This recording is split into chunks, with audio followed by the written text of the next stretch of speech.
Onto the world of energy now. The world apparently has more than enough renewable energy potential, everything from solar to wind to hydro, you name it, in order to make the transition away from fossil fuels. That, at least, is the assessment from the University of Tech in Sydney. Now, according to their analysis, even if no new fossil fuel projects were built from today, carbon emissions from existing projects are still far too high to stay the course towards meeting the goals of the Paris Agreement. It also shows that this transition is not only required, but completely feasible. In fact, all regions have enough renewable energy sources to provide energy access to all using existing tech, according to the report's authors. Now, this suggests that it's possible to meet the twin challenges of both phasing out fossil fuels, but also increasing electricity access at the speed required through scaling up a lot more renewable energy supply.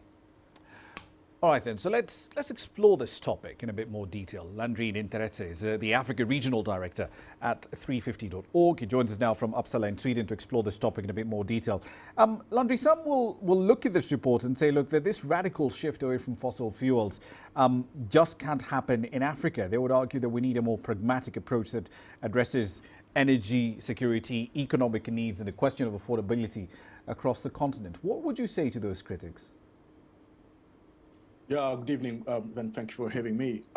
First of all, it's important to know and to say that the shift to renewable energy, as an alternative, cleaner source of energy is possible, right? And as you said rightly, it requires some pragmatic, rapid, and ambition plans that address not only the economic and energy needs of the African population, but also the social needs of Africans. So renewables such as solar, wind, small hydros produce less, if not zero, emissions and can be implemented without needing to connect to the national grid in rural areas, places where communities badly need energy.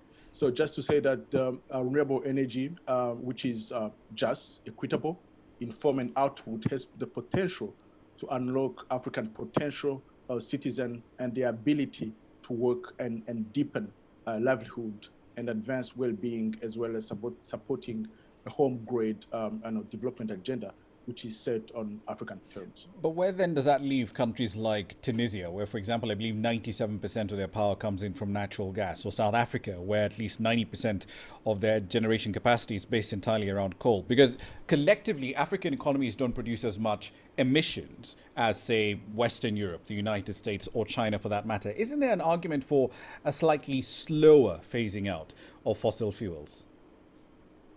I do believe so because, as you rightly say, countries like Tunisia or Togo or Burundi don't kind of emit the same amount of emission as China is the US. So definitely, some countries, especially in the global north, those who are part of the G7 bloc, will have to do more because they have contributed disproportionately to the global warming, and because of that, they have a responsibility to remedy the crisis and the situation. At the same time, African countries in majority, they need support and help from the developed world to enact and implement the right transition needed for them to low down the consumption of fossil fuels and emissions in order to accelerate and implement a new energy models which will help the continent to advance its development agenda without necessarily contributing or adding more emission than it is at the moment. So definitely the two blocks, the two worlds are not in the same basket. There are those who have to do more and those who need assistance and to be accompanied in the process and in the transition phase. But who's going to pay for this? Because some of the numbers being thrown out here, as far as cost estimates, are at least $150 billion a year just to make the energy mix, the generation mix across Africa compatible with that target of keeping warming down to 1.5 degrees centigrade. So yes, we have all this renewable potential. You've got enormous projects like a Grand Inga in the DRC, which would solve a lot of our power issues. You've got a lot of untapped solar capacity in the Sahara Desert. But it still comes back down to the question of money. Who's going to pay for this at a time when all of these Western economies, the ones you've mentioned, have not even lived up to their pledge of providing $100 billion a year in funding to enable that transition, which was made much, much earlier?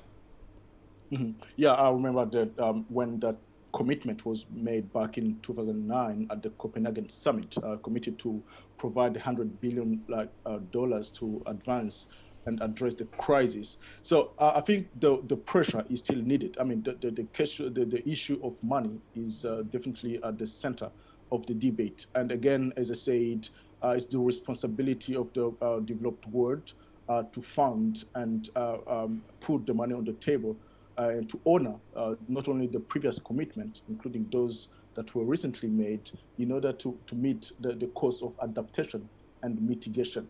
Because when you look at most of African countries, they are not in a position to acquire and enact the change which is required.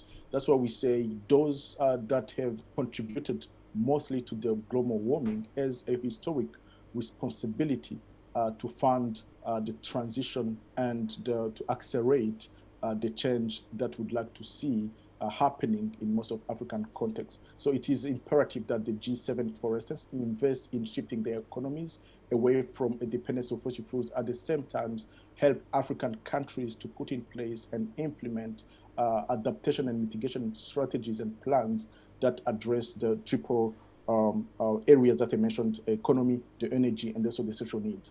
But, I mean, ultimately, Landry, since we've been talking about this since 2009, the G7 countries haven't lived up to their obligations, and they clearly won't if their history is anything to go by. Isn't this something that African countries should be working on doing by themselves? Yes, they are definitely, they have a role to play as well. So it shouldn't be left to the developed world only to finance the transition and the change which is required. So it's a collective responsibility, but again, as I said, that it's also differentiated responsibility. So African countries have also resources and other means to fund and advocate for that just transition, which we're talking about here. So at the same time, the support and due to the principle of damage and loss, we believe that those who have made most of the damage have a responsibility to fund and help those who are in need, because it's unfair for a continent like ours to be struggling to survive every time there is, for example, a cyclone or there is another dramatic situation which is caused by the situation where they are not responsible. So yes, definitely there is a responsibility of African government and African civil society, private sector. At the same time, there is also another big responsibility of the countries that have caused the climate crisis we are in. All right, Landry Ninteretse from 350.org. He's the Africa Regional Director, joining us from Uppsala in